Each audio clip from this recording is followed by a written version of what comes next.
2021 7वें दिवस में मैं सबका फिर से स्वागत करता हूँ। और हमारा जो जो विषय है बौद्ध धम्म में भक्ति योग साधना, इस विषय के अंतर्गत आज हम उसका जो महत्वपूर्ण जो पहलू है तथागत बुद्ध के प्रति श्रद्धा और भक्ति भाव कैसे था और उसका स्वरूप क्या था, अ, उसके बारे में कुछ बातें आज हम देखने वाले हैं कि बुद्ध के समय में ही, उनके जीवन काल में ही लोग बुद्ध के प्रति कैसी भक्ति और श्रद्धा भाव या श्रद्धा और भक्ति भाव रखते थे। तो कुछ उदाहरणों को देखते हुए हम जानने का प्रयास करेंगे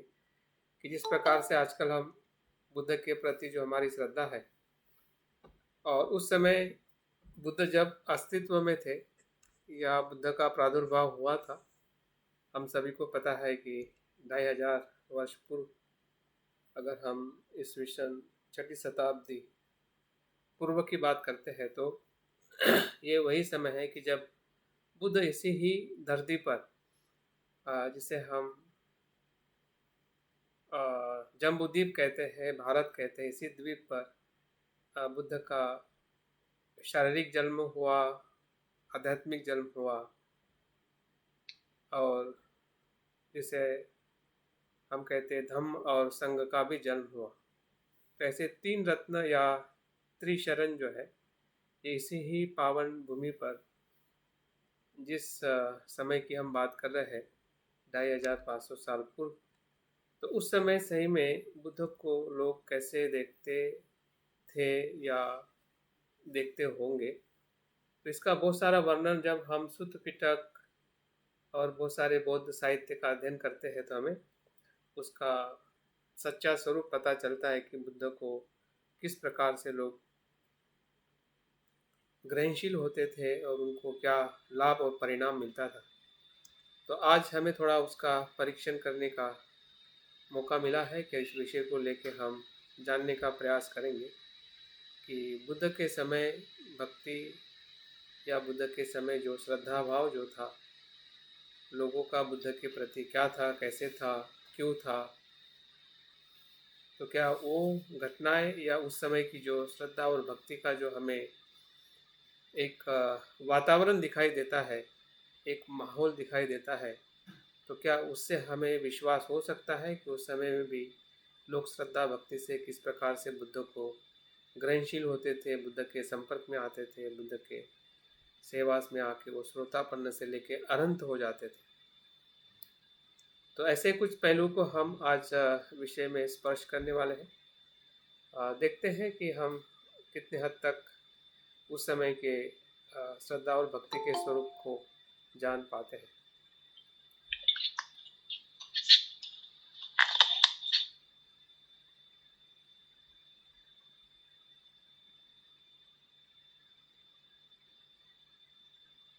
इसके पहले थोड़ा और हम देखने का प्रयास करेंगे कि जो हमारा श्रद्धा भक्ति के जो हम एक कालखंड बनाया है, या हम पूरे भारत के भूमि को श्रद्धा भक्ति से कैसे विकसित हुई और कैसे वो समय समय के साथ में वो विकसित होते गई, इसका स्वरूप हमने हड़प्पा और मोहनजोदड़ो संस्कृति में हमने देखा है कि जो भक्ति श्रद्धा और प्रतीकों की पूजा करने का जो महत्व जो था या उद्देश्य जो था, वो हमारे प्राचीन विरासत में ही हमें दिखाई देता है। उस समय के बाद में जो दूसरा एक समय भारतवर्ष में हमें ज़्यादा प्रभावित दिखता है, वो है आर्य संस्कृति या वैदिक संस्कृति। तो उस समय में धर्म या उस समय धर्म की जो परंपराएं जो थी, जो वो लोग श्रद्धा कहते हैं या वो लोग जिसकी पूजा करते थे, वो क्या था, उसका कुछ अंश हमने पिछले अभ्यास में देखा है। तो आज थोड़ा उसका ही थोड़ा और विश्लेषण करते हुए हम आगे बढ़ने वाले हैं, ताकि हमारे मन में जो एक संभ्रम है कि ये भक्ति या पूजा करने का जो परंपरा रही है, ये बौद्धों की या श्रमण परंपरा की नहीं होकर ये वैदिक और ब्राह्मीण धर्म की परंपरा है, ऐसा बताया जाता है, ऐसा लिखा गया है। ऐसे बहुत सारे चीज़ों को वो अ, एक क्या कहते हैं, प्रभावित करते हैं, जबकि उसका रूट जो है वो पूरी तरह से अलग है। जिस प्रकार से भ्रम फैलाया जाता है कि अ, बौद्ध धर्म जो है हिंदू धर्म की ही एक शाखा है, या ऐसा भी भ्रम जो बाबा साहब ने भी 22 प्रतिज्ञा में कहा है कि बुद्ध जो है विष्णु के 90 अवतार नहीं है, जबकि हिंदू या ब्राह्मीण विचारधारा बुद्ध को भी विष्णु का नवा अवतार मान के उसको पूरी तरह से ईश्वरवादी बना देती है। वैसे ही श्रद्धा, पूजा, मंत्र या जो हमारी भावनाओं को शुद्ध कर सकता है, ऐसा भाव, मतलब श्रद्धा और भक्ति का भाव, उसको भी कहीं ना कहीं हम जब उस परंपरा के साथ में जुड़े हुए देखते हैं, क्योंकि मैंने भी बहुत सारे संभ्रम में मैं रहता था कि जैसे कि योग है, आयुर्वेद है, या बहुत सारी चीज़ें जो है वो हमारी नहीं है, जबकि उसका पूरा ओरिजिन ही हमारे संस्कृति से हुआ है। लेकिन वो पूरी तरह से अपने संस्कृति के साथ में उसका ओरिजिन जोड़ के अ, हमारी या बौद्ध या श्रमण परंपरा की जो संस्कृति है उसको पूरी तरह से डिनाइन करते हैं या उसका अस्वीकार करते हैं। तो अभी ये हमारा नैतिक कर्तव्य है कि हम अपने संस्कृति के जो मूल स्रोत है उसको कम से कम धार्मिक उद्देश्य से कम हमने समझने का प्रयास करना चाहिए। हो सकता है कि हम इतिहासकार न बनेंगे, नहीं बन सकते हैं, या आर्कोलॉजिस्ट नहीं बन सकते हैं, और बहुत सारे जो उसके विषय में जो पारंगत होते हैं वो शायद हम अभ्यास या हमारा उस परिप्रेक्ष्य में हमारा अभ्यास नहीं होने की वजह से शायद हम वो नहीं बन पाएंगे। लेकिन एक अच्छा बोध और धम्म प्रशिक्षक या सेवक, या जो भी हम अपने आप को एक बौद्ध करके धम्म मित्र हो या धम्मचारी धम्मचारिणी हो, तो हमारे पास में इसका स्रोत पूरी तरह से स्पष्ट होना चाहिए। और उसका हमें ये भी पता होना चाहिए कि किस समय में क्या था और किस समय से किसका संदर्भ किसके साथ में जुड़ा हुआ है। भले इतिहासकार जो लोग कहते हैं, लिखते हैं, उससे अभी अलग जो इतिहास की जो सच्चाई जो है आर्कोलॉजी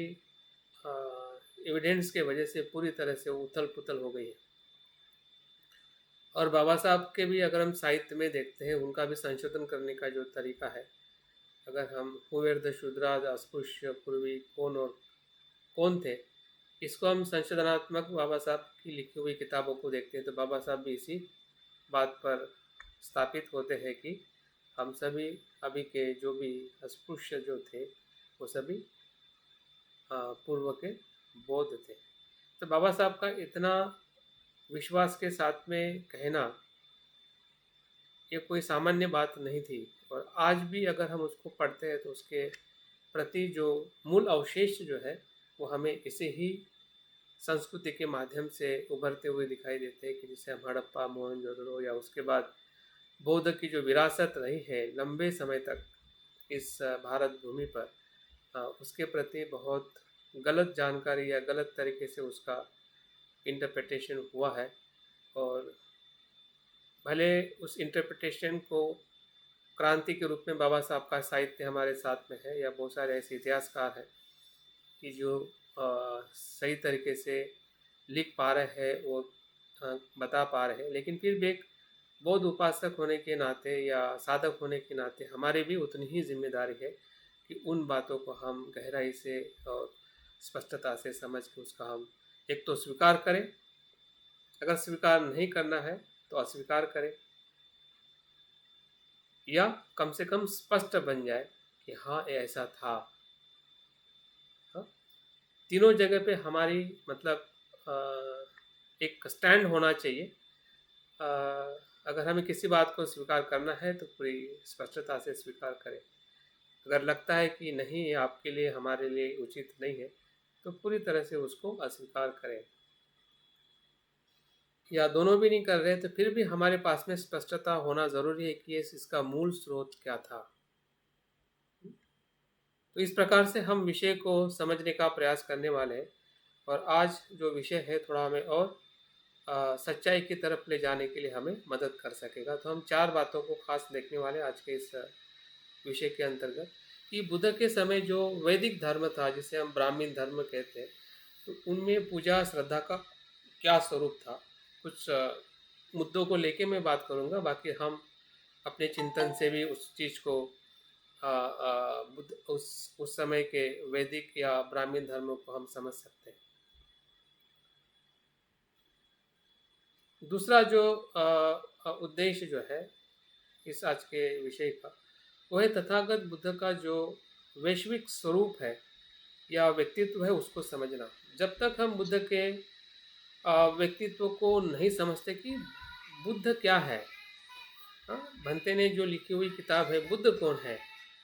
इस किताब को ज़रूर हमने पढ़ना चाहिए, ताकि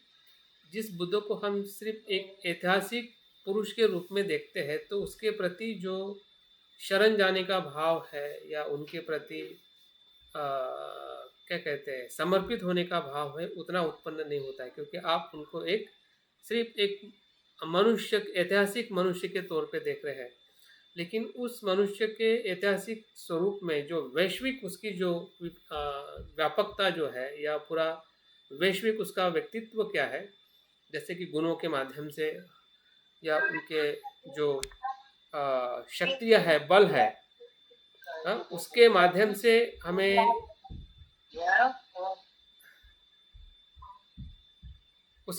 से हमें उसको जानना पड़ेगा।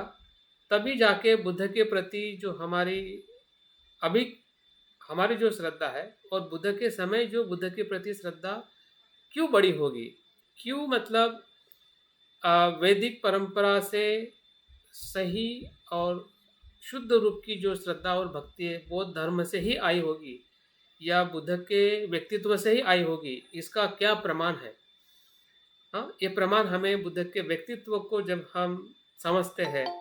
या उसके प्रति हम सजग होते हैं, इसलिए बुद्ध ने बुद्धानुस्मृति का भी ध्यान बताया है, ताकि बुद्ध के प्रति हम कैसे और क्यों सजग बने, जिससे हमारी उसके प्रति श्रद्धा का भाव अधिक गहरा हो सके। तो उसको भी थोड़ा हम संक्षिप्त में समझने का प्रयास करेंगे। हाँ, और तीसरा जो मुद्दा जो आज के विषय के साथ जुड़ा हुआ है, कि बुद्ध के प्रति उनके जो शिष्य जो थे, फिर वो पंचवर्गीय भिक्षु से लेके आखिरी जो सुमेध नाम का या सुभद्रा नाम का जो आखिरी जो बुद्ध का शिष्य महापरिनिर्वाण के अंतिम समय में रहा है, या जो राजा जैसे कि उनके पिताजी शुद्धोधन है, या बिंबिसार है, या कौशल नरेश है, हाँ, तो इन राजाओं की भी बुद्ध के प्रति क्या श्रद्धा रही होगी, इसका अगर हम थोड़ा विश्लेषण करते हैं, या उनके जो मुख्य शिष्य रहे थे सारिपुत्र महामोग्गलायन, या महाप्रजापति गौतमी, या आम्रपाली, अनाथ पिंडक, तो ये सभी महत्वपूर्ण व्यक्तित्व है कि जो या व्यक्ति है जो बुद्ध के संपर्क में आकर उनकी श्रद्धा भाव को उन्होंने कैसे अभिव्यक्त किया, ताकि हमें इसका जो आज हम श्रद्धा भक्ति का जो रूप सप्तांग पूजा के माध्यम से, या हम बुद्ध वंदना का संगायन करते हैं, या बुद्ध गुणों को जब हम स्मरण करते हैं, तो सही में उस समय कितना रहा होगा उसकी हम कल्पना भी नहीं कर सकते। क्यों नहीं कर सकते? क्योंकि उस समय तो बुद्ध स्वयं थे। स्वयं बुद्ध होने से लोगों के दिलो दिमाग में क्या भाव रहा होगा, रहता होगा, इसके कुछ उदाहरण देखने से हमें पता चल सकता है कि सही अर्थ में श्रद्धा भक्ति का जो स्रोत जो है स्वयं बुद्ध का व्यक्तित्व ही है, नहीं कि ईश्वर का व्यक्तित्व। और क्यों नहीं है और कैसे उसका धीरे धीरे बाद में प्रतिक्रांति के रूप में उसका विकास हुआ, तो ये भी बातें हमें बाद में पता चल सकती है। लेकिन अगर हमें पहले से ही मान ले कि नहीं श्रद्धा भक्ति तो ईश्वर के साथ में जुड़ी है, या ईश्वर के प्रति ही श्रद्धा और भक्ति होती है बुद्ध के प्रति नहीं हो सकती है। तो इसलिए मैं इतिहास को इसलिए बता रहा हूँ कि वैदिक परंपरा के पहले श्रद्धा भक्ति का स्रोत क्या था, और वैदिक परंपरा में जो विशेषता हम देखेंगे तो उनकी श्रद्धा भक्ति किस विषय के साथ जुड़ी है। और जब बुद्ध का प्रादुर्भाव हुआ, जिस बुद्ध को सुनने के लिए लोग, शब्दों को सुनने के लिए लोग क्या कहते हैं, आतुर होते हैं, ऐसे बुद्ध को लोगों ने देखा है, सुना है, उनके सहवास में लोग अनेक पीढ़ी तक रहे हैं। हाँ? तो क्या क्या कारण हो सकता है श्रद्धा भक्ति उत्पन्न होने का, जो मैं महसूस करता हूँ, और उसके बाद में जो कुछ भी विकसित स्वरूप दिखाई देता है भारत में या पूरे हमारे धार्मिक परंपरा में, तो ईश्वरवाद या ईश्वर का अस्तित्व बिल्कुल नहीं है। वो जो भी ईश्वर के रूप में उसको रूपांतरित किया गया है, वैष्णव और शैव परंपरा में हो या फिर संत परंपरा में हो, या जितने भी उसके बाद में जो कुछ भी दसवीं शताब्दी से बाद में जो कुछ भी हिंदू धर्म में जो या संप्रदाय निर्माण हुए हैं, वो ईश्वरवादी परंपरा में उसको कन्वर्ट किया गया है। लेकिन अगर उसका मूल स्रोत देखा जाए कि वो कौन सा व्यक्तित्व था, जो व्यक्तित्व में इतने सारे बल थे, इतने सारे गुण थे, जो हमें सिद्धार्थ गौतम बुद्ध का जो जन्म और उनका बुद्धत्व प्राप्त होना, और बुद्ध लोगों के दुख मुक्ति के लिए वो 45 साल तक लोगों के बीच में रहना, इससे कोई अद्भुत घटना और व्यक्ति इतिहास में तो मुझे तो दिखाई नहीं देता है। तो आप भी देख सकते हैं कि इतिहास के पन्नों में बुद्ध के पहले और बुद्ध के बाद जो भी महान रहे हैं या हमें पढ़ने को आता है, तो उसका एक ही कारण है, बुद्ध का धर्म। बुद्ध के धर्म से ही हमें बहुत सारे बौद्ध आचार्य का प्रादुर्भाव होते हुए दिखाई देता है, क्योंकि बुद्ध का व्यक्तित्व ही ऐसा महान था जिसके प्रति लोग श्रद्धावान और भक्ति से उसका अभ्यास करते थे।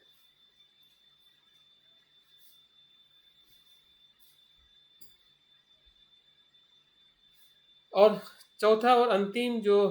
मुद्दा है वो है बुद्ध के महापरिनिर्वाण के समय बुद्ध ने जो कुछ उपदेश दिया है, उसमें भी हमें दो तीन बातें बहुत ही मुख्यता से दिखाई देती है कि बुद्ध वहाँ से कुछ तो भी अपने अनुयायी को बताते हैं कि मेरे बाद या मेरे शरीर नहीं होने के बाद उनके शिष्यों ने क्या करना चाहिए, या किस प्रकार से बुद्ध की शिक्षा को या उनके वचनों को समझना चाहिए, और किन किन बातों का उन्होंने पूज्य भाव रखना चाहिए, या उसके प्रति रिस्पेक्ट रखना चाहिए, या उसके प्रति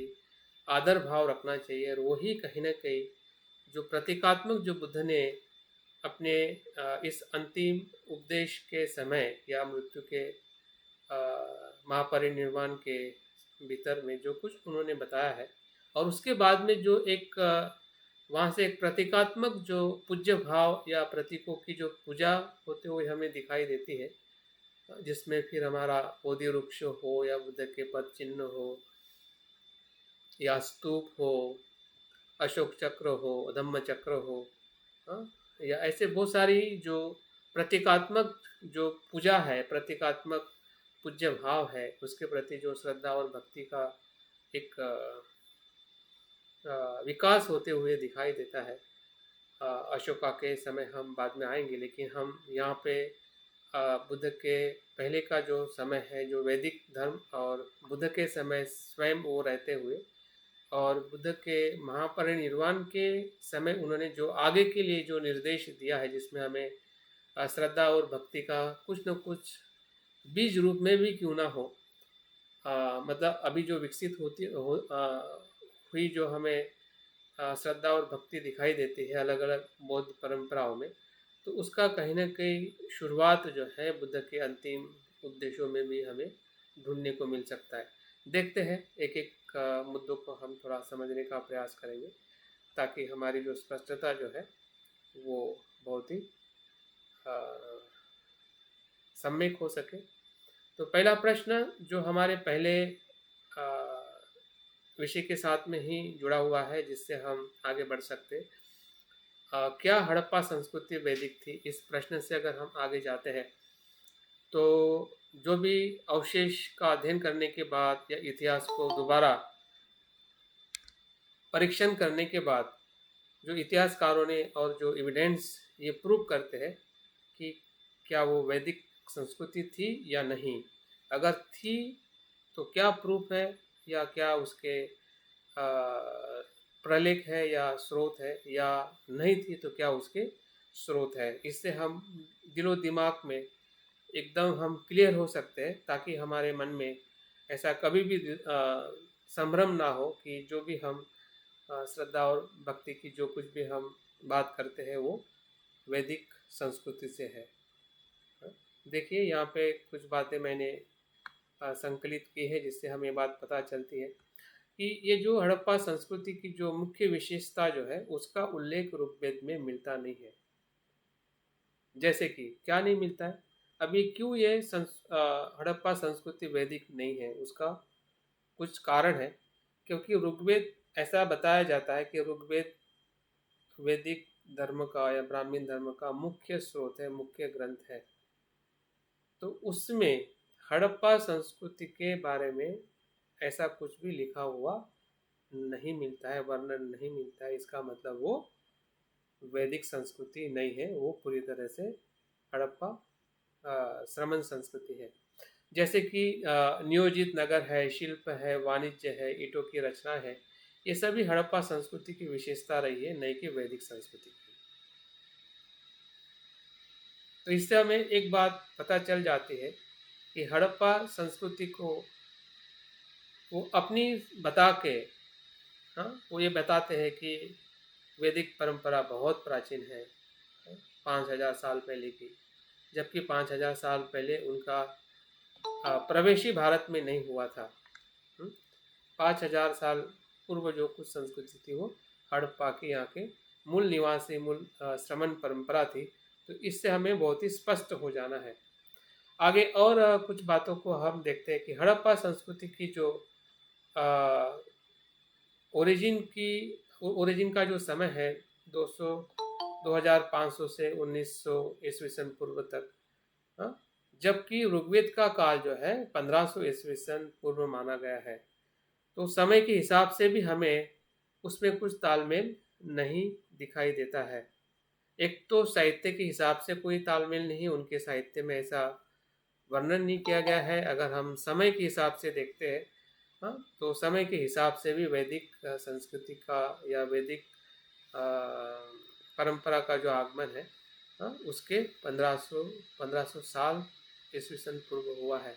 तो हड़प्पा संस्कृति उसके पहले की ही बौद्ध की या श्रमण परंपरा की विरासत रही है। और कुछ बातों से हम देख सकते हैं कि हड़प्पा संस्कृति के लोग किस प्राणियों से परिचित थे। वो है गेंडा और वाघ से परिचित थे, जबकि वैदिक लोग इससे अज्ञात थे। वैदिक लोग या वैदिक परंपरा में, हाँ, इसका वर्णन या इसका परिचय मिलता नहीं है कि वो गेंडे और बाघ को जानते थे, जिसे हम वाघ कहते हैं, लॉयन कहते हैं, हाँ, या टाइगर कहते हैं। तो वो इस प्राणी को नहीं जानते थे, जबकि हड़प्पा संस्कृति के जो लोग हैं इस प्राणियों को वर्णन किया है। उसके जो चित्र जो है, मुहरे जो है, हमें हड़प्पा संस्कृति में प्राप्त हुए हैं, जबकि वो वैदिक संस्कृति में प्राप्त नहीं हुए हैं। वैदिक जन की मुखिया जो है अश्व पर सवार होते थे। उनका जो प्राणी जो है अश्व, जिसे हम घोड़ा कहते हैं, इस पे वो सवार होकर अपनी सवारी करते थे, उसके लिए उसका इस्तेमाल करते थे। और इसका उल्लेख ऋग्वेद में 215 बार मिलता है, मतलब अश्व का या घोड़े का। जबकि हड़प्पा के लोग घोड़े की जानकारी नहीं जानते थे, घोड़े के बारे में हड़प्पा लोगों को पता नहीं था या उसके प्रति वो अज्ञात थे, जबकि वैदिक परंपरा में वो हमें मिलती है। हड़प्पा संस्कृति के लोगों को लेखन कला का भी ज्ञान ज्ञान था। उनकी लिखाई लिखाई को, जिसे सिंधु लिपि कहते हैं, अभी तक पढ़ा नहीं जा रहा है। जो उस समय के जो अवशेष मिले हैं या अभिलेख मिले हैं, उस समय के लोग भाषा भी जानते थे, जबकि आर्यन या वैदिक लोग भाषा को नहीं जानते थे। और वो भाषा जो है वो सिंधु भाषा थी, सिंधु भाषा थी। और उसको अभी भी पढ़ना मुश्किल है, उसको पढ़ा नहीं जा रहा है, क्योंकि उसके जो अल्फ़ाबेट्स है, उसको रीड करने की अभी भी किसी के पास में ज्ञान नहीं है। लेकिन ये बताते हैं कि उस समय जो लोग रहे थे वो कैसे कल्चर थे, कैसी भाषा और इन सभी वस्तुओं से वो परिचित थे, और इस प्रकार से वहाँ के लोग सत्य धर्मों को या श्रमण धर्मों को आचरण करने वाले लोग थे, न कि वैदिक परंपरा के। अगर इसके पुरातत्व, अगर हम कालावधि देखते हैं कि कब कब इसका उत्खनन हुआ है, तो 1853 में अलेक्जेंडर कनिंघम जो है, उन्होंने हड़प्पा की मुहरों को प्राप्त किया। 1921 में दयाराम साहनी ने हड़प्पा को फिर से खुदाई की, जिसमें बहुत सारे सिक्के या मुहरें मिली और बहुत सारी वस्तुएं भी वहाँ से प्राप्त हुई है। तो इस प्रकार से 1853 से लेकर अभी तक 1946-1947 तक अनेक बार मोहनजोदड़ो और हड़प्पा, इन नगरों का उत्खनन करते हुए बहुत सारी सच्चाई जो है आज इतिहास में पूरी तरह से प्रमाणित हुई है कि वो वैदिक परंपरा की पहले की संस्कृति है, वैदिक परंपरा की नहीं। तो इससे ये प्रश्न का जवाब हमें मिल जाता है कि हड़प्पा संस्कृति वैदिक नहीं थी। भले वैदिक परंपरा वाले, ब्राह्मण संस्कृति वाले कुछ भी कहे, कुछ भी बोले, लेकिन उसका जो मूल स्रोत के आधार पे अगर हम उसका अवलोकन करते हैं, उसके बहुत सारे पहलुओं के साथ,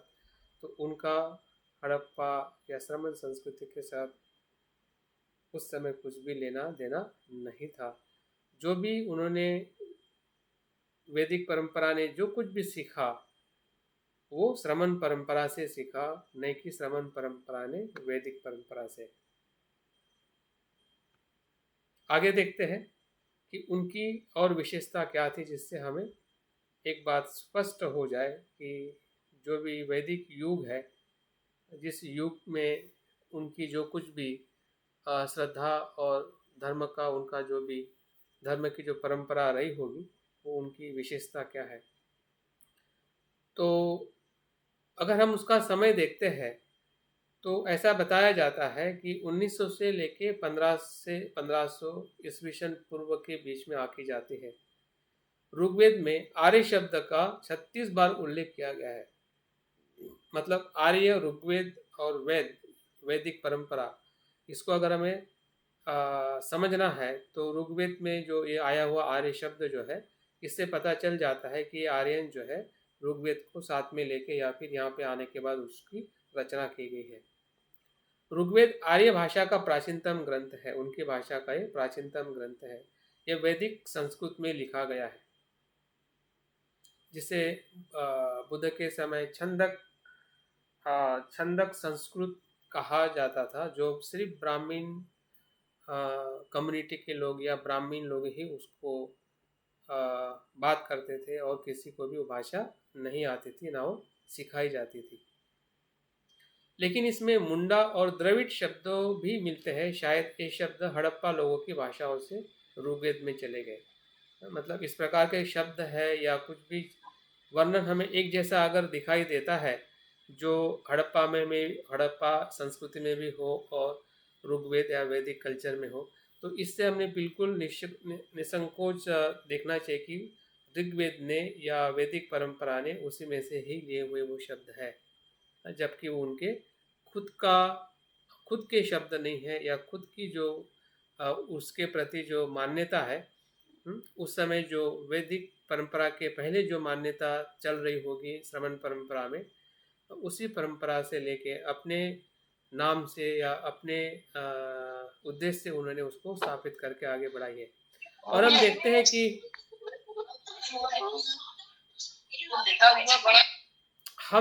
हैं कि जो वैदिक परंपरा का जो उद्देश्य रहा है अपने धर्म को लेकर या अपने संस्कृति को लेकर, वो सिर्फ सांसारिक सांसारिक और सांसारिक ही रहा है। उनका कोई भी उद्देश्य, कोई भी उनकी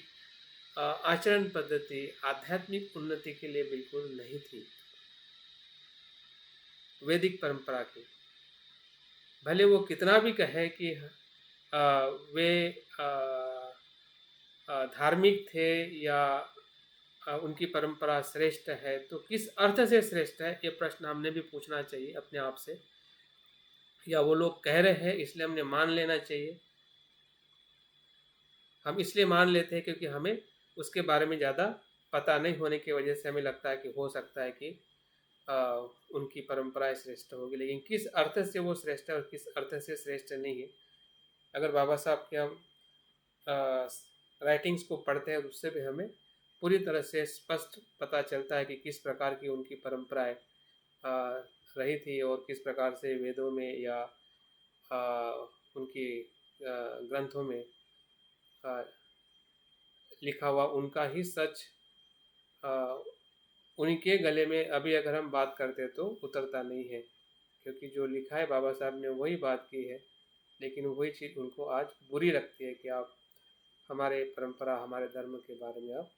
गलत या अपमानित बात करते हैं, जबकि उनके ग्रंथों में ही वो चीज़ें सब लिखी हुई है। ऋग्वेद में अग्नि, इंद्र, मित्र,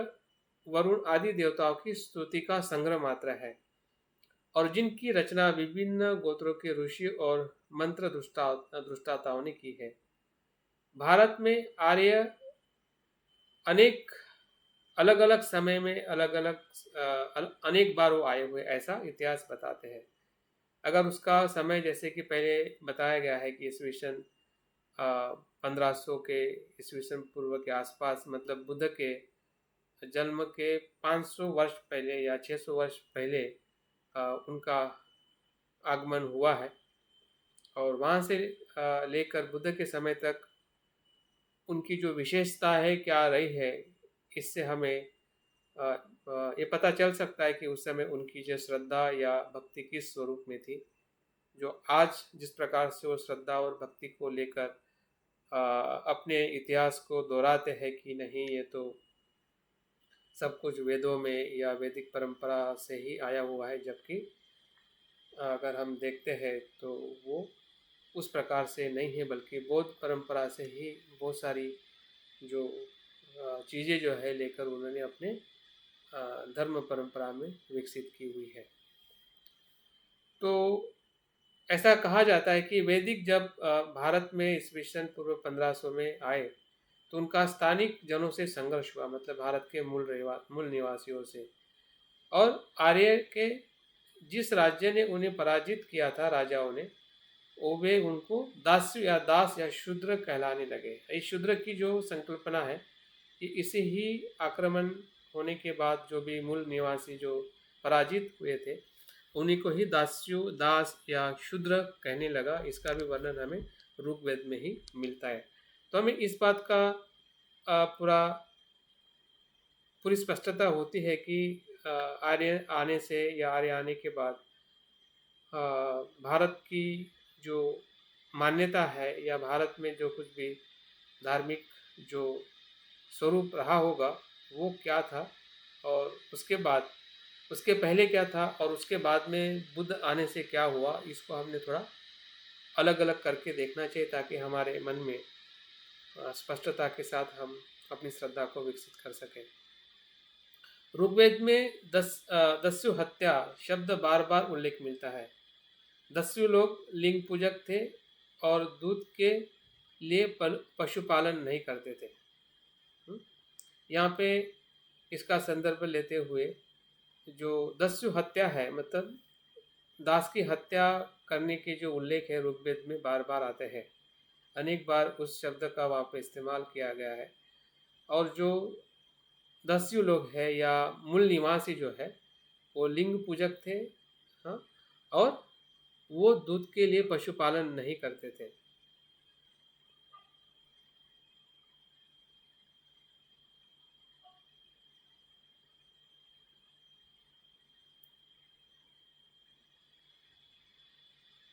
अभी थोड़ा हम बुद्ध के समय के आसपास आते हैं। बुद्ध के समय में वैदिक और श्रमण परंपरा का हमें एक सम्मिश्रण स्वरूप और संघर्ष का स्वरूप दिखाई देता है, क्योंकि 500 वर्ष रहने के बाद वैदिक परंपरा ने अपनी जड़ें जो है मजबूत करते गए, और मजबूत करने के साथ अपनी बातों को स्थापित करना और श्रमण परंपरा से जो अच्छी चीज़ें हैं या अच्छा कुछ तत्व जो है उसको स्वीकार करते हुए वे बुद्ध के समय में आते आते हमें उसकी जड़ भी दिखाई देते हैं, वर्ण परंपरा में हो या फिर जाति भेद में हो या जो कुछ भी उनकी परंपरा रही है या उनका यज्ञ हो या हिंसात्मक बलि हो, इन सभी बातों में उनका एक वजूद या उनका जो अस्तित्व जो है जब बुद्ध के समय में हमें दिखाई देता है। लेकिन साथ साथ में संघर्ष भी दिखाई देता है। संघर्ष इस बात का कि वे बहुत सारे श्रमण परंपरा के जो संत कह सकते हैं या उस समय के जो परंपरा संत परंपरा संत नहीं कह सकते, लेकिन उस समय की जो श्रमण परंपरा से आई हुई जो विचारधारा है वो हमेशा ब्राह्मण परंपरा के विरुद्ध में या एक अपनी श्रमण परंपरा को निर्माण करने के ऐसे बहुत सारे उदाहरण हमें उस समय में मिलते हैं। अगर हम 6 दार्शनिकों की बात करते हैं, उसमें फिर महावीर परंपरा हो, चारवाक हो या और भी जो अन्य जो दार्शनिक है, सभी श्रमण परंपरा से आए हुए हैं।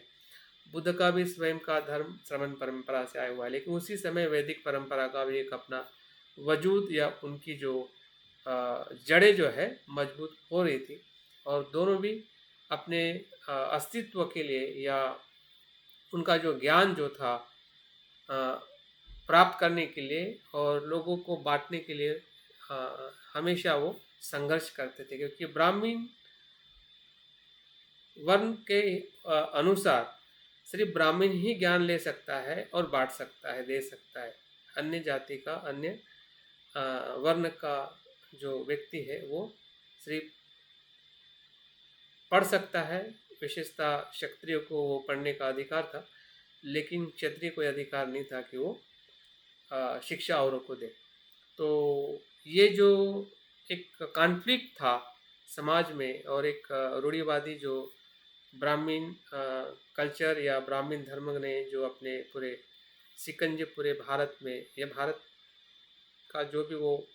समय रहा था, उस समय में हमें दिखाई देता है। तो कुछ बातें हमें वैदिक परंपरा की या वैदिक धर्म की बुद्ध के समय में क्या थी, 2-4 बातों से हमें थोड़ा और स्पष्टता आ सकती है कि आर्य संस्कृति की विशेषता क्या थी। अगर इन बातों को भी अगर हम समझ पाते हैं तो हमें बहुत सारी स्पष्टता हमारे दिलो दिमाग में हो सकती है। तो पहली जो विशेषता रही है बुद्ध के समय जो वैदिक ब्राह्मण धर्म था, उसमें समाज में पुरुष प्रधान अधिक था। पुरुषों का वहाँ पे प्राधान्य था, स्त्री को पूरी तरह से निम्न स्थान था। अगर हम हड़प्पा संस्कृति में देखते हैं तो वहाँ पे स्त्री को प्रधान स्थान था, यहाँ पे पुरुषों को प्रधान स्थान है। अगर दूसरे इसमें अगर हम देखते हैं कि उस परंपरा का और एक विशेष गुण है कि जैसे कि भारतीय परंपरा में जो पशु जो है वो गेंडा और बाघ इससे परिचित थे, जबकि वैदिक ब्राह्मण धर्म की जो पशु के साथ जो उनकी जो परिचय है घोड़े और घोड़े के साथ में है। घोड़े को वो लेके आए थे जिसे हम अश्व कहते हैं। उनकी जो आजीविका जो रही है मुख्यतः खेती और पशुपालन से चलती थी। वे शव को गाड़ते थे और वे अग्नि पूजक थे। वो सोमपान की प्रथा वो मानते थे। सोम मतलब दारू या दारू पीना उनके लिए एक धार्मिक विधि थी। श्राद्ध कर्म में पशु बलि की प्रथा और मांसाहार का भोजन, जो पशु बलि वो देते थे, फिर वो गाय का हो या बकरी का हो या किसी भी जानवर का, वो सिर्फ उनका एक ही उद्देश्य रहता था कि मांसाहार का भोजन करना। सामाजिक वर्ण व्यवस्था में हमें उन विशेषता दिखाई देती है कि जो 4 वर्ण है वो पूरी तरह से तब स्थापित हो चुके थे। अगर वैदिक देवता की अगर हम बात करते हैं तो इंद्रिय है, इसके बारे में 250 सूक्त या सूत्र का वर्णन उसमें मिलता है। अग्नि देवता दूसरे प्रकार की देवता उनकी मुख्य थी, जो अग्नि हमेशा भोजन को या जीवन को प्रकाश देती है, उस अर्थ से अग्नि देवता को मानते थे। वरुण मतलब जो वर्षा होती है उसको देवता के रूप में मानते थे। लेकिन इसके प्रति जो उनका भाव जो था उसको हमें खास समझना है। अगर हमें उनकी श्रद्धा भक्ति अगर इन देवताओं में या इन चीज़ों में अगर दिखाई देती है, तो उनका जो विधि या स्तुति पाठ जो है या पूजा पाठ जो है वो सिर्फ यज्ञ बलि के लिए ही था। और किस उद्देश्य के लिए? वे अपने देवता से संतति, पशु, अन्न, धान्य, आरोग्य आदि पाने के कामना से ही उनकी उपासना करते थे। यही उनकी पूजा श्रद्धा भक्ति थी। वे लोग आध्यात्मिक विकास या जन्म मृत्यु के कष्टों से मुक्ति के लिए ऐसा नहीं करते थे। ये सबसे बड़ी बात हमें इसमें दिखाई देती है। अगर इसका पूरा निचोड़ अगर देखा जाए, भले हमें कुछ भी ज़्यादा पता ना हो, ये जितना हमें थोड़ा भी पता है, लेकिन हमें उनके यज्ञ याग का या उनके बलि का या उनके सभी परंपराओं का जो उद्देश्य क्या था, इतना भी समझ में आए कि वो सिर्फ सांसारिक लाभ और सांसारिक कामना के लिए ही था। उस समय तक जब हम बुद्ध के आसपास की बात कर रहे हैं, जब बुद्ध का प्रादुर्भाव होने वाला था या होने की एकदम प्रक्रिया में था, हाँ, तो उनके पास ऐसा कोई उद्देश्य नहीं था जो आज जिस प्रकार से ब्रह्मा और आत्मा का एक रूप होना है, या ब्रह्मा सर्वांगिक है, या ब्रह्म स्वरूप है, या अनंत है, गुणवान है, ये है वो है, हाँ, जो उसके बाद में जो वैदिक परंपरा का जो विकास हुआ है, जिसे हम उपनिषद कहते हैं, वेदांत कहते हैं, या फिर अद्वैत कहते हैं, शंकराचार्य का, या जो भी उसके बाद के जो भी विकसित प्रक्रिया जो रही है, वो बुद्ध के बाद की विकसित प्रक्रिया है। और जब बुद्ध के hello just a minute sir, हाँ, मैं ये जानना चाहता हूँ उसका रेफरेंस क्या है, कौन सी बुक में ये लिखा किसका है? किसका? ये आप जो बात कर रहे हैं ना, हाँ वैदिक काल की, हाँ हाँ, उसका रेफरेंस कौन सी बुक से लिया गया है? हाँ हाँ, मैं आपको भेज दूंगा, ठीक है। ओके, इतिहास का बुक है लिखा हुआ, ठीक है, उसमें आपको मिलेगा। और आप कहीं से भी इसको ढूंढ सकते हैं, जो भी आपको स्पेशली जो इतिहास के ऊपर लिखी हुई किताब है, या ओके, हाँ गूगल सर्च करते हैं। हाँ, नहीं, गूगल सर्च करनी है, किताबें मिल जाएगी। मैं आपको ये उसका सर धर्मानंद गोस्वामी और रोमिला थापर की किताब है सर, जो उसमें दोनों में है। हाँ हाँ हाँ, मैं वो बुक रेफ़र नहीं कर रहा, मेरे पास में जो है वो बुक मैं रेफ़र कर रहा हूँ। तो उस बुक का, हाँ, नाम जो है वो ओरिएंट वाले का बुक है, और प्रारंभिक भारत का परिचय, ठीक है। हाँ, प्रारंभिक भारत का परिचय जो है, इससे कुछ मैंने रेफरेंस जो मैंने यहाँ से लिए हुए हैं, जिसमें हड़प्पा या वैदिक इन सभी परंपराओं का इसमें जिक्र किया गया है। तो कहने का मतलब ये है कि इसमें जो उद्देश्य जो था उनके पूरे धार्मिक पूजा पाठ का, वो सिर्फ सांसारिक कामनाओं को संतुष्ट करने के लिए था, नहीं कि आध्यात्मिक विकास या जो जन्म मृत्यु के चक्र से मुक्त होना या उस कष्ट से मुक्त होना, वो उनका उद्देश्य नहीं था। इसका मतलब यह है कि बुद्ध ने ही सही अर्थ में, या बुद्ध आने के बाद में ही समाज में या भारतीय पूरे दर्शन में जो आध्यात्मिक विकास का जो तत्व जो है या आचरण है, या इस भव संसार से भवसागर के दुख से मुक्त होने का जो मार्ग है, या उसके प्रति जो लोगों की श्रद्धा या उसके प्रति जो लोगों का समर्पण रहा है, ये सिर्फ और सिर्फ बुद्ध के आने से रहा है। इसको हमने देखना चाहिए, क्योंकि वैदिक परंपरा में ऐसा कुछ भी नहीं था। उसके बाद में अगर आया है तो निश्चित ही है कि उन्होंने बहुत सारी चीज़ें बौद्ध धर्म से लेकर ही उसका अंगीकार किया है। इससे हमें पूरी तरह से स्पष्ट होना है। यही इसमें खास बताने का कारण है ताकि हमें अपनी श्रद्धा भक्ति में किसी भी प्रकार का अवरोध ना हो। अगर हमारे श्रद्धा भक्ति में अगर अवरोध आ रहा है, इसका मतलब ये है कि हम अस्पष्ट है, विचिकित्सा में है। बुद्ध के प्रति हमें विचिकित्सा है, धम्म के प्रति हमें विचिकित्सा है, संघ के प्रति हमें विचिकित्सा है। और विचिकित्सा का कारण कहीं न कहीं यही जो बाह्य जो घटित सुनी हुई बातें हैं या कही हुई बातें हैं, मान्यताएँ हैं, जो लंबे समय से हमने दादा-दादी से, लोगों से सुन-सुन कर हमारे मन पे भी वो प्रभाव पड़ा है और हमें लगता है कि क्या वो तो नहीं है, वैसा तो नहीं है। तो इसलिए फिर हमारे भीतर की जो बुद्ध के प्रति श्रद्धा जो है, कहीं न कहीं कमज़ोर होने लगती है या फिर हम पूरी तरह से उसको स्वीकार नहीं कर पाते। जो हमारे मन में अनुभव होते हैं श्रद्धा के या बुद्ध को देखने का जो हमारा भाव जो है, वो पूरी तरह से खिलता नहीं है या हम खिला नहीं पाते हैं। तो मुझे लगता है कि इतना इसके संदर्भ में जो बात मैंने अभी तक बताई है,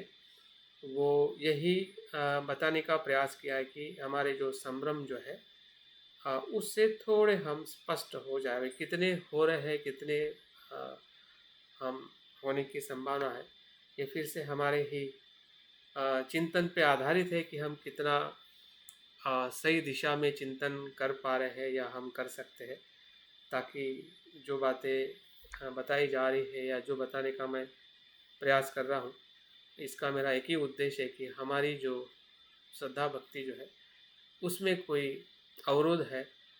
भ्रम है, तो उस भ्रम से, उस अवरोध से हम तोड़ के आगे जाए या बुद्ध की तरफ हम समर्पित या हमारा शरण गमन और गहरा हो सके। तो उस शरण गमन को, उस श्रद्धा भाव को और गहरा ले जाने के लिए ये महत्वपूर्ण पहलू है कि बुद्ध क्या है, बुद्ध को हम कैसे और क्यों श्रद्धा से, क्यों भक्ति से लोगों ने लिया होगा, या बुद्ध के प्रति इतनी श्रद्धा लोगों ने क्यों रखी होगी, क्या बातें थी उनमें, जो कुछ बातें हमें पता है उनके, जब बुद्ध के गुणों को हम इतिपिसो भगवा अरहं सम्मा संबुद्धो, जो हम 9 गुणों को हम देखते हैं या हमें पता है कि बुद्ध में महाप्रज्ञा है, महाकरुणा है, महावीर्य है, महामैत्री है। तो इन बातों को तो हम जानते हैं, लेकिन फिर और कुछ बातें हैं कि जो मुझे लगता है कि हमें थोड़ी शब्दों में भी क्यों ना हो, हमें पता होनी चाहिए, ताकि उससे हम उस बातों से हमारी जो भावनाएं हैं या उसके प्रति हमारा जो आकर्षण जो है, आकर्षण का मतलब है प्रेम बढ़ सके बुद्ध के प्रति, या बुद्ध के प्रति प्रेम ही वो है कि जो हमें भव सागर के पार लेके जा सकता है। लेकिन तब कि जब हमें बुद्ध के अस्तित्व को या बुद्ध के स्वरूप को हम समझे, कम से कम समझने के लिए हम तैयार रहें। समझेंगे तब जब हम उस अवस्था में प्रवेश करेंगे, लेकिन उस प्रवेश में भी हमें कुछ न कुछ हमें हिंट्स की ज़रूरत है, कुछ न कुछ हमें मदद की ज़रूरत है। तो उस मदद को ही हम बुद्ध के गुणों को अगर हम थोड़ा अवलोकन करते हैं, तो बुद्ध के जो 10 बल है, इससे अगर हम परिचित होते हैं या हम कुछ हद तक हमें पता भी है, लेकिन ये 10 बल के बारे में थोड़ा मैं बताता हूँ, ताकि बुद्ध के प्रति जो श्रद्धा बुद्ध के समय क्यों उत्पन्न हुई होगी, जैसे कि बाबा साहब के प्रति आज हमारी श्रद्धा क्यों है, क्योंकि बाबा साहब का व्यक्तित्व जो है अष्ट पहलू है, 8 कोनों में 8 स्तर से उनका व्यक्तित्व हमें दिखाई देता है। हर क्षेत्र में, हर विषय में वो पारंगत, या उनकी विद्वत्ता या उनका जो कंट्रीब्यूशन जो रहा है भारत के हर एक तबके के लिए, भारत के हर एक समाज और हर एक मनुष्य के लिए, तो उससे हमें बाबा साहब का जो, भले हमने बाबा साहब को नहीं देखा है, लेकिन उस समय के जो लोगों ने उनको देखा है, उनके साथ में कार्य किया है, तब भी लोगों को कितनी श्रद्धा रही होगी, क्योंकि उस समय तो लोग हमारे ना पढ़ पाते थे, ना समझ पाते थे। सिर्फ एक ही भाव था कि वो श्रद्धा विश्वास रखते थे बाबा साहब के प्रति, वो भक्ति भाव से समर्पित होकर उनके साथ में रहते थे, उनके लिए मरने के लिए भी तैयार थे, मारने के लिए भी तैयार थे। तो ये समर्पण का भाव अगर हम बुद्ध बाबा साहब के प्रति आज के परिप्रेक्ष्य में कहीं पढ़ने से हमें पता चलता है, या हम भी थोड़ा सोच के देखते हैं, तो हमारी भी श्रद्धा भक्ति बाबा साहब के प्रति हमें समझ में आती है। तो हम तो बुद्ध की बात कर रहे हैं, तो बुद्ध के अस्तित्व को भी समझने के लिए कुछ उनके बल को या उनके जो विशेष प्राप्ति है या विशेषता जो है उसको हमने समझने का प्रयास करना चाहिए। देखते हैं इस बल को जानने से हमें क्या बुद्ध के प्रति श्रद्धा भाव या भक्ति को निर्माण करने के लिए हमें क्या मदद मिल सकती है। तो बुद्ध का पहला जो बल है,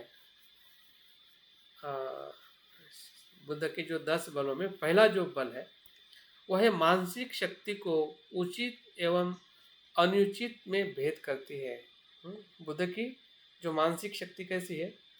कि कुशल अकुशल या उचित अनुचित में भेद करती है, ये पहला बल है।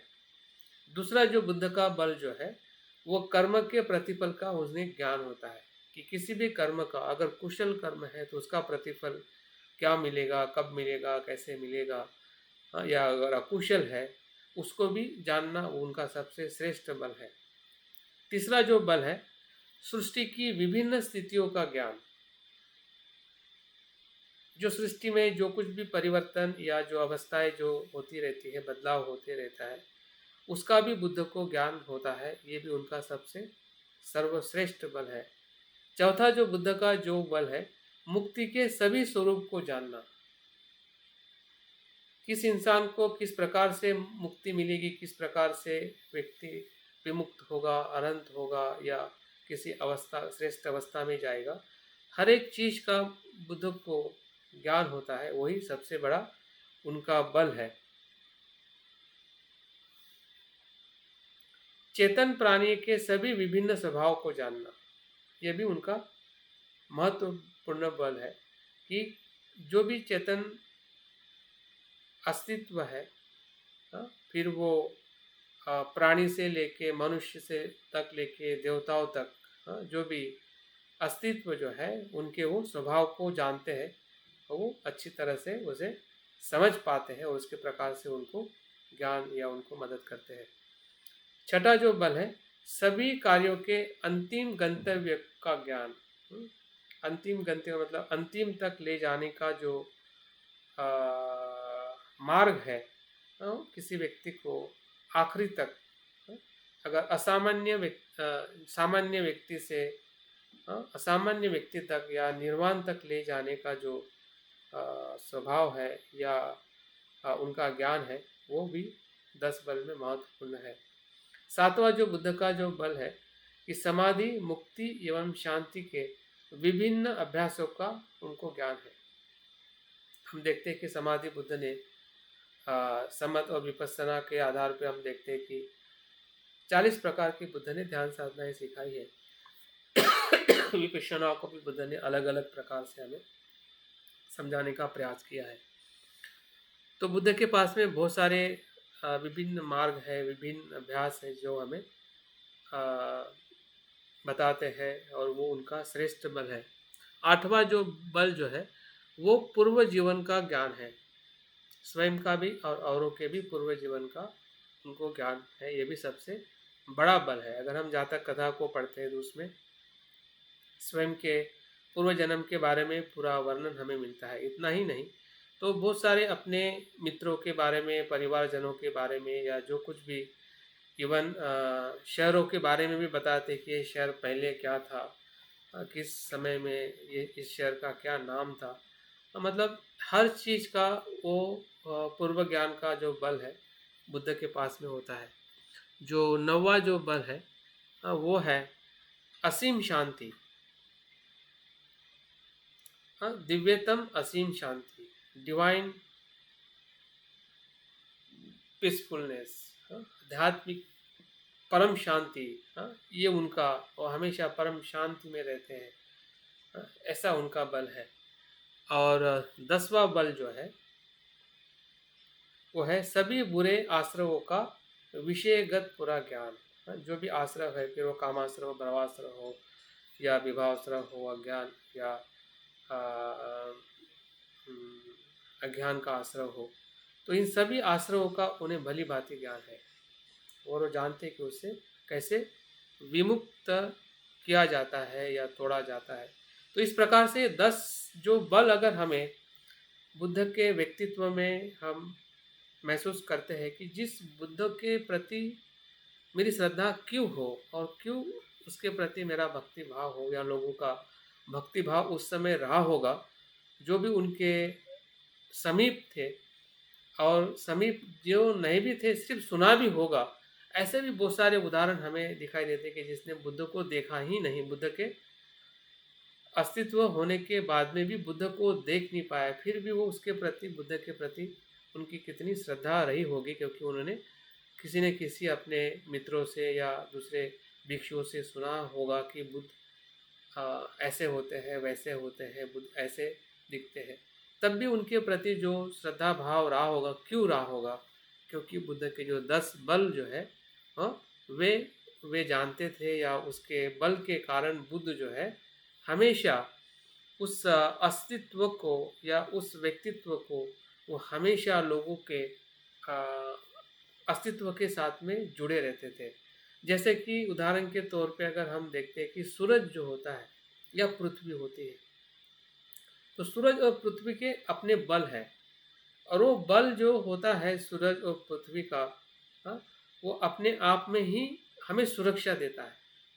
जैसे कि पृथ्वी का गुरुत्वाकर्षण जो है हमें चलने के लिए, हमें अस्तित्व को बनाए रखने के लिए वो मदद करता है। तो वो हमें मदद करने के कारण ही हम पृथ्वी का भी क्या करते हैं, आदर करते हैं, पृथ्वी के सहवास में रहते हैं, पृथ्वी के साथ हम अपने जीवन को विकसित करते हैं। तो उसी प्रकार से बुद्ध के बल को जब हम लोगों ने महसूस किया होगा या अभी भी अगर हम कर सकते हैं, तो बुद्ध के प्रति श्रद्धा और भक्ति उत्पन्न होना, जैसे कि हम भोजन लेते हैं और हमें स्वादिष्ट भोजन मिलने से हम तुरंत प्रतिसाद देते हैं कि कितना सुंदर भोजन बनाया है। बनाने वाले के प्रति हमारे मन में एक प्रतिसाद निर्माण होता है और उसके प्रति हमारे मन में एक आदर भाव या एक प्रेम भाव उत्पन्न होता है। वैसे ही बुद्ध के बल को अगर हम समझ पाते हैं तो निश्चित ही हमारी श्रद्धा भक्ति का उस समय विकसित होने का कारण यही था, यही रहा होगा और यही वास्तविक है। और ये कोई बौद्ध, हिंदू या वैदिक ब्राह्मण परंपरा का इसके साथ में कुछ भी लेना देना नहीं है, बल्कि बुद्ध का स्वयं का व्यक्तित्व ही ऐसा था। आज भी अगर हम उसके बारे में देखते हैं, पढ़ते हैं, तो बुद्ध के हम उस समय के बारे में देख रहे हैं कि बुद्ध स्वयं ही उस समय अस्तित्व में थे, विराजमान थे, वो समय कैसा रहा होगा। और बुद्ध के 4 जो वैशारध्य है या उनकी जो विशेषता है, या ऐसा कह सकते हैं कि उनकी जो प्राप्ति है, जैसे कोई पीएचडी होता है तो एक पीएचडी होने से वो 4 विषयों में अगर पीएचडी होता है, तो बाबा साहब के जीवन में हम देखते हैं कि उन्होंने दो पीएचडी को प्राप्त किया है। तो बुद्ध के जो 4 विशेष जो पद है, उससे भी हम बुद्ध के अस्तित्व को समझ सकते हैं कि बुद्ध कितने असीम और विराट थे, जो आजकल हमें, अगर हम इन सभी गुणों को जब हम वैदिक धर्म में या ब्राह्मण साहित्य में या विशेषता, उसके बाद में जो उपनिषद और बाद में जो हिंदू परंपरा के नाम पे जो वैष्णव परंपरा हो या शैव परंपरा हो या बाद की जो भी आध्यात्मिक परंपराओं का जो विकास होते हुए दिखाई देता है, उसमें जो कुछ भी ईश्वर के जो गुणों को प्रकट किया गया है या जो उसका वर्णन किया गया है, वो ईश्वर के गुण नहीं बल्कि वो बुद्ध के गुण हैं। क्योंकि उनका ईश्वर से आध्यात्मिक विकास का वैदिक परंपरा में कुछ भी नाम निशान नहीं था। अगर उसके बाद में उन्होंने विकसित किया है उनकी जो कल्पना को, संकल्पना को, उनके दर्शन को, आत्मा परमात्मा के साथ एक रूप होना मतलब आध्यात्मिक विकास, हाँ, तो वो बुद्ध के बाद में आया हुआ है। अगर बुद्ध के बाद में आया हुआ है तो बुद्ध के उस समय या उसके बाद में जो बुद्ध के प्रति जो लोगों की श्रद्धा थी या उनका जो बौद्ध धर्म का जो विकास हुआ था, तो उसी में से ही उन तत्वों को लेकर अपना जो दर्शन को विकसित करने की जो एक प्रतिक्रांति जो चली है, हाँ, उसको हमें समझना है, ताकि हमें कभी भी ऐसा संभ्रम नहीं होगा कि वो क्या है और ये क्या है। हम पूरी तरह से स्पष्ट रहेंगे ताकि हम अपने आध्यात्मिक जीवन में हम सही दिशा में आगे जा सकें। तो बुद्ध के जो 4 वैशारद्य जो है या उनके जो पद है वो क्या है, उसको भी हम संक्षिप्त में देखना चाहेंगे कि उन्होंने उच्चतम प्रज्ञा प्राप्त कर ली थी। उच्चतम, जिसे हम सुप्रीम अनलाइटनमेंट कहते हैं। जो अनलाइटनमेंट में हमने देखा है कि बुद्ध 3 प्रकार के ज्ञान को प्राप्त करते, कि वो स्वयं के पूर्व जन्म का ज्ञान हो या लोगों के सभी गति या उनके जीवन चक्र का ज्ञान हो या प्रकृति समुत्पाद का ज्ञान हो। तो इन तीनों ज्ञानों को सर्वोच्च प्रज्ञा के रूप में या हम सम्यक संबुद्ध जो बुद्ध को कहते हैं, क्योंकि उन्होंने सर्वोच्च परम ज्ञान को प्राप्त कर लिया है या किया है। उन्होंने सभी बुरी इच्छाओं को नष्ट कर लिया है। ये भी उनकी बहुत बड़ी विशेषता है। उन्होंने उन बाधाओं का सही ढंग से वर्णन कर दिया है जो धर्म परायणता के जीवन मार्ग में विद्यमान होती है। वो सभी जानते हैं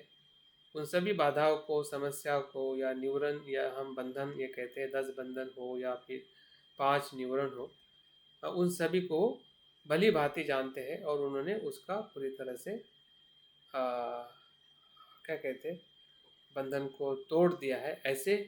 ऐसे बुद्ध का एक विशेषता है।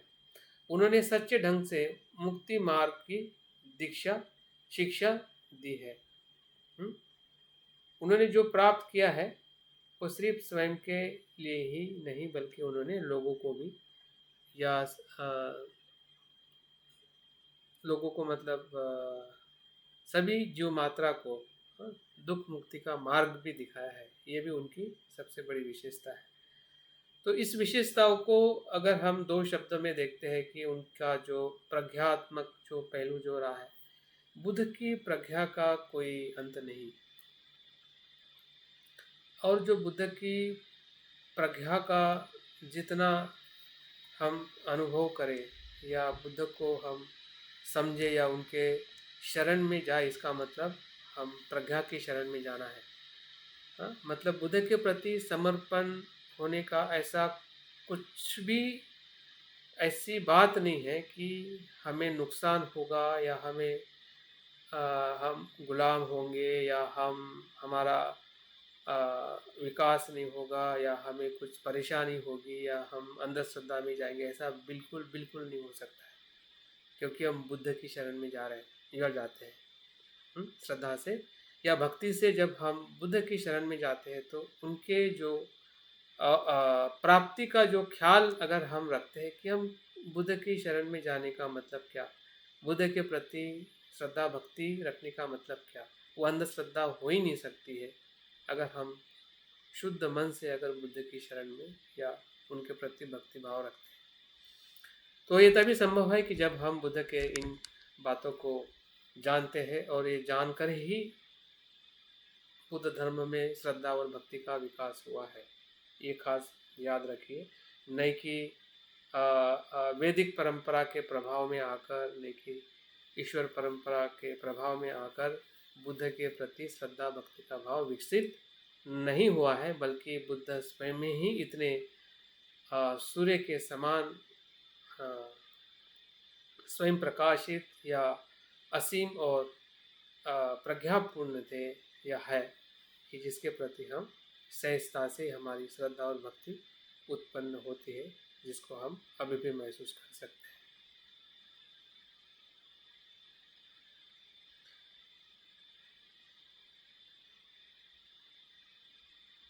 बुद्ध के और एक 18 प्रकार के जो विशेष गुण जो है, इसको अगर सुनोगे तो अचंभित हो जाओगे कि सही में बुद्ध के प्रति भक्ति को रखना या भक्ति भाव का उत्पन्न होना ये कितना नेचुरल है, कितना सहज और कितना श्रेष्ठ है। देखते हैं कि और बुद्ध के जो 18 बहुत ही विचित्र लक्षण है। विचित्र का मतलब कह सकते हैं कि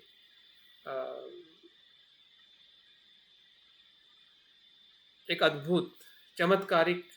लक्षण कह सकते हैं कि जो बुद्ध को तमाम मानवता से वो विशिष्ट बनाते हैं। इस संसार में जो भी मानवता है, या जैसे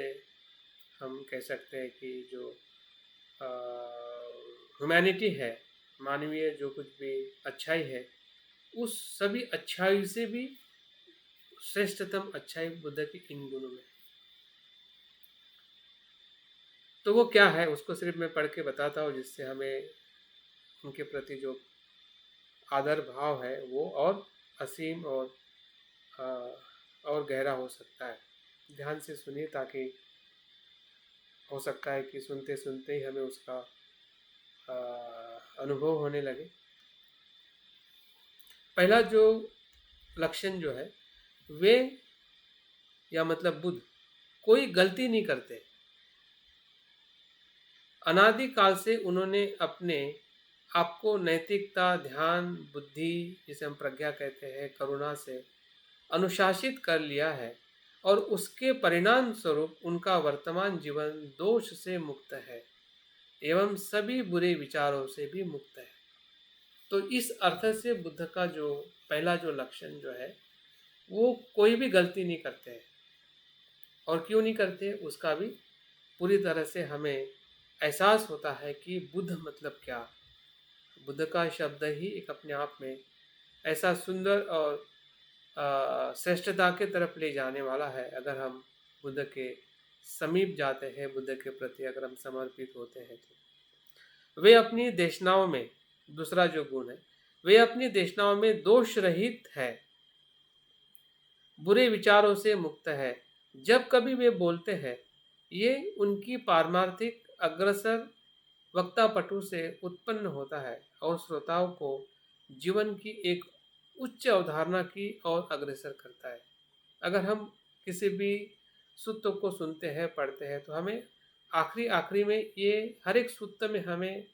एक जैसा ही हमें अनुभव होता है कि सुनने वाला व्यक्ति ये ज़रूर कहता है कि भगवंत, मैंने आपके इस वचन को सुनकर मैं अभी से ही पूरे जीवन भर या मृत्यु के आखिरी क्षण तक मैं समर्पित या मैं आपका शिष्य बनता हूँ। तो ये जो श्रोताओं का जो उच्चारण हमें अगर सूत्रों में मिलता है, तो ये यही कारण है कि बुद्ध की जो दोष रहित जो देशना है या उनका धम्म है, लोगों के लिए कितना कल्याणकारी है। उनका चित्त दोष रहित है, ये तीसरा लक्षण है, क्योंकि उन्होंने अपने आप को समाधि में प्रशिक्षित कर रखा है। वे हमेशा ही शांत, पवित्र और संतुष्ट रहते हैं। इस अर्थ से भी वो दोष रहित है। मतलब हम बुद्ध को शरण जाते हैं या उसके प्रति भक्ति करते हैं, इसका मतलब चित्त दोष रहित होने का ही उसका सीधा और सरल अर्थ होता है। चौथा जो लक्षण है, वे अपने को समहित चित्त का बनाए रखते हैं, अर्थात चेतन प्राणियों के लिए उनका प्रेम सार्वभौमिक और विभेदात्मक नहीं होता है। वो हमेशा समाहित चित्त में रहते हैं, समान चित्त में बने रहते हैं, और सभी जीवों के साथ, जो भी चेतना से युक्त जो जीव है, प्राणी है, उनसे वो हमेशा करुणा भाव से या वैश्विक करुणा भाव से वो बने रहते हैं, और किसी में भी वो भेद नहीं करते कि ये छोटा है, बड़ा है, या अच्छा है, बुरा है, या श्रीमंत है या गरीब है, हाँ, ऊंच नीच का या किसी भी प्रकार का भेद न करते हुए उनकी जो करुणा जो है निरंतर वैश्विक स्तर पे वो प्राणियों को मदद करती है। और हमने देखा है कि बुद्ध के बुद्धत्व प्राप्त होने के बाद वो संसार को इसी प्रकार से देखते हैं कि लोगों को उनके धम्म की कैसी और क्यों ज़रूरत है, और उसी को हम बुद्ध की महाकरुणा भी कहते हैं। पांचवा जो लक्षण जो है, उनका चित्त जो है नानत्व संज्ञा से मुक्त होता है, अर्थात यह पारमार्थिक सत्य में स्थित है। उनके विचार इंद्रियों के विषयों से दिग्भ्रमित नहीं होते हैं। छठा जो लक्षण है वो उपेक्षा से पूर्ण होते हैं। बुद्ध सर्वज्ञ है, फिर भी वे शांत स्वभाव से संतोषी है। बुद्ध सब जानते हैं कि परिस्थिति क्यों और कैसी, और लोगों का जीवन सुखी और दुखी किस कारणों से होता है। संसार के अस्तित्व के सभी बातों को भली भांति जानते हैं। इस प्रकार से वो सर्वज्ञ है और वो साथ में शांत भावी और संतोषी भी है। सातवां जो लक्षण जो है, उनकी आकांक्षा अथाह है, अर्थात सभी प्राणियों को दुख एवं अज्ञान से बचाने के लिए उनकी इच्छा की कोई सीमा नहीं है। देखिए ये मतलब ये जो सातवां जो तत्व जो है वो बुद्ध को आज भी जीवित रखता है। अगर आज हम बुद्ध के शरण में जाते हैं, इसका मतलब बुद्ध जो है वो हमेशा असीम मानव जाति को मदद करते हैं। उनकी करुणा सिर्फ उस समय के उन लोगों के लिए नहीं थी या मर्यादित नहीं थी कि जो भारतीय थे या भारत में उस समय रहने वाले लोग थे, बल्कि उनकी करुणा असीम है, समय के पर है। हर समय में उनका करुणा का भाव या करुणा का अस्तित्व हमेशा बुद्ध के साथ में बना रहता है, क्योंकि उनकी वो विशेषता है। उनकी जो ऊर्जा है, जो आठवां गुण है अक्षय है, वो कभी भी नष्ट नहीं होती है, जिसको वे पूरे जोर से अंधकार में डूबी हुई चेतनाओं की मुक्ति के लिए लगाते हैं। उनकी जो पूरी ऊर्जा, अगर हम बुद्ध के 45 वर्ष अगर निरंतर चलते रहे और लोगों के दुखों को मुक्त करते हुए ही वो आगे बढ़ते रहे। उनकी जो सुबह की शुरुआत जब होती थी तो वो अपने करुणा चित्त से उस आसपास के गांव के लोगों को, सबसे ज़्यादा दुखी उस व्यक्ति को वो अपने मन चक्षु में देखते थे कि किसको सबसे ज़्यादा मेरे आज धम्म की ज़रूरत है, और उसके मुक्ति की तरफ खुद उसी दिशा की तरफ जाते थे। तो ये बुद्ध का जो अक्षय जो ऊर्जा जो है, निरंतर बहने वाली जो ऊर्जा है, उसमें भी बुद्ध का एक विशेष लक्षण है। उनकी स्मृति जो है अक्षय है। वे भूत, वर्तमान और भविष्य के बुद्धों द्वारा शिक्षित सभी अच्छे सिद्धांत के बारे में हमेशा ही सचेत रहते हैं। उनकी स्मृति सिर्फ उनके ज्ञान के लिए ही नहीं, बल्कि भूत, भविष्य और सभी बुद्ध के जो शिक्षा है उनके प्रति भी वो स्मृतिमान रहते हैं कि पहले के बुद्ध ने भी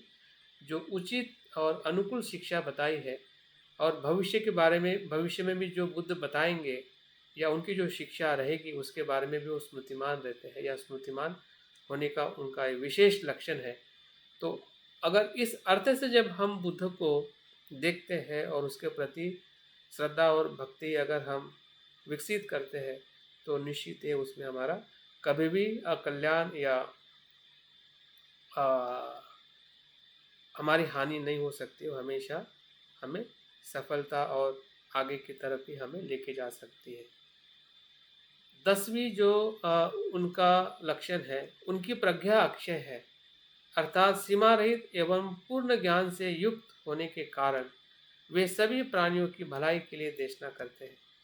11वां लक्षण है कि उनकी विमुक्ति नित्य होती है, अर्थात उन्होंने शाश्वत रूप से बुरे आश्रवों को एवं पाप पूर्ण आसक्तियों से अपने आप को दूर रखा है। 12वां जो उनका लक्षण है, उनकी जो विमुक्ति ज्ञान जो है वो पूर्ण है, अर्थात मुक्ति की सभी अवस्थाओं के बारे में उनकी अंतर्दृष्टि दोषहीन है। 13वां जो गुण जो है, उनके पास एक ऐसी प्रज्ञा है, ये भी बहुत महत्वपूर्ण है, ये सभी गुण महत्वपूर्ण है। 13वां जो गुण जो है, उनके पास एक ऐसी प्रज्ञा है जो उनकी सभी शारीरिक गतिविधियों को चेतन प्राणियों की भलाई एवं प्रजा के लिए निर्देशित करती है। 14वां जो गुण है, उनके पास एक ऐसी प्रज्ञा है कि जो उनकी सभी देशनाओं के प्राणी पाने से सभी साथी और प्राणियों की उन्नति और उनके बदलाव के लिए निर्देशित करती है। एक तो भलाई के लिए, उन्नति के लिए, और उनके पास एक ऐसी प्रज्ञा है जो अज्ञानी लोगों को सभी परेशान करने वाली स्थितियों को उसके स्वच्छ मन में प्रतिबिंबित करती है, जिससे वे मूर्खता एवं अज्ञान का गहरा पर्दा हटा देती है। मतलब ये एक वही है कि जिसे हम बुद्ध की ऐसी प्रज्ञा है कि जो शील के माध्यम से मनुष्य को मदद करती है, समाधि के माध्यम से मदद करती है, और प्रज्ञा के माध्यम से मदद करती है। जो बुद्ध का धम्म जो है प्रारंभ में कल्याणकारिक है, मध्य में कल्याणकारिक है और अंत में भी कल्याणकारिक है। तो इस अर्थ से भी बुद्ध की जो विशेषता लक्षण जो है वो हमें पता चलता है। और 16वां जो लक्षण है, वे सभी भूतकाल को जानते हैं, वे सभी भविष्य काल को जानते हैं, वे सारे वर्तमान काल को जानते हैं, मतलब तीनों काल के जानकार। तो इस प्रकार से ये जो 18 बुद्ध के जो गुण है, इन गुणों के माध्यम से या इन गुणों के द्वारा बुद्ध कितने श्रेष्ठ और बलशाली, और उनकी जो हमने इतिपिसो भगवा अरहंत में अगर 9 गुणों को भी देखते हैं, उसको भी अगर हम याद करते हैं, या बुद्ध के जो 32 जो शारीरिक जो लक्षण जो है जो उनके शरीर पे भी हमें उजागर होते हुए दिखाई देते, उनके पूर्व किए हुए कर्म और उसके कुशल परिणाम के रूप में, तो कितना ऐसा कौन सा व्यक्तित्व, कौन सा ऐसा ईश्वर है जिसे हम ब्रह्मा लोग कहते हैं या कोई भी ईश्वर कहता है, उसमें इतनी कुछ विविधता, इतनी श्रेष्ठता किसी व्यक्तित्व में मैंने तो कहीं सुनी नहीं है, ना देखी है। हाँ, इतना ज़रूर है कि बाद में जो लिखे गए साहित्य में उनके ईश्वरवादी दर्शन ने या उनके ब्राह्मणवादी दर्शन ने उसको उस प्रकार से उनके ब्रह्मा की या ईश्वर की कल्पना या उनकी देवी देवताओं की कल्पना ज़रूर की है। लेकिन अगर हम बुद्ध के उस समय में हम देखते हैं कि जहाँ पे शुद्ध रूप में जब बुद्ध थे, उस समय उनका व्यक्तित्व ही एक अपने आप में असीम और अनंत था। शारीरिक रूप में भी हो, उनके गुणों के रूप में हो, या उनके धम्म के रूप में हो, या उनके पूरे शारीरिक रूप में लोगों से संवाद करना हो, लोगों को मिलना हो, लोगों से बातचीत करना हो। बहुत सारी घटनाओं को अगर हम देखते हैं पूरे साहित्य में या उस समय के इतिहास में, तो निश्चित ही है कि भारतीय जो मानस चित्त जो था, या हम कह सकते हैं कि भारत का जो मानस जो था, वो पूरी तरह से बुद्ध के श्रद्धा और भक्ति में ओतप्रोत हो चुका था। इतना ही नहीं तो हमें ऐसे भी बहुत सारे आंकड़े मिलते हैं कि उस समय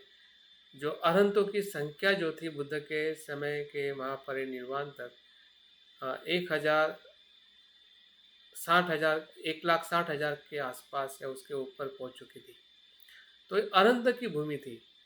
जहाँ देखो वहाँ अरहंत, जहाँ देखो वहाँ बुद्ध के भिक्षुओं से भरा हुआ ये पूरा भारतवर्ष सोनेरी आकाशों से या भगवे चिरों से पूरा आच्छादित हो चुका था। तो क्या ये श्रद्धा नहीं है? क्या ये बुद्ध के प्रति लोगों का जो अनुराग है, बुद्धत्व प्राप्त करने का जो अनुभव है, यही तो श्रद्धा है, यही तो भक्ति है। जिस भक्ति को हम बुद्ध के व्यक्तित्व में देखते हुए हम लोगों के जीवन में भी वो चीज़ें हम देख पाते हैं। अगर कुछ उदाहरणों को देखते हुए अगर मैं बात करूं, तो बुद्ध के प्रति श्रद्धा भक्ति का भाव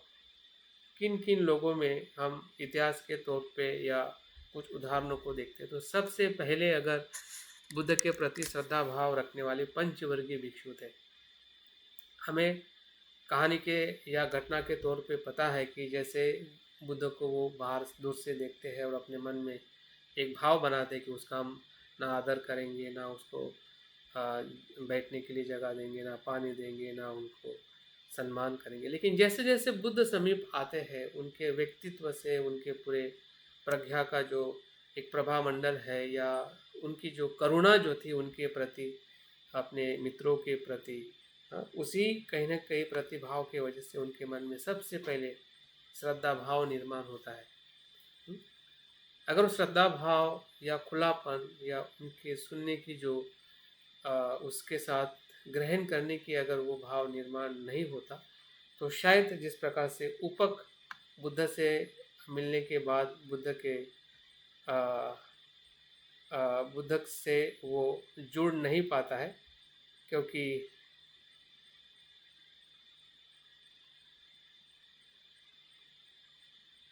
वो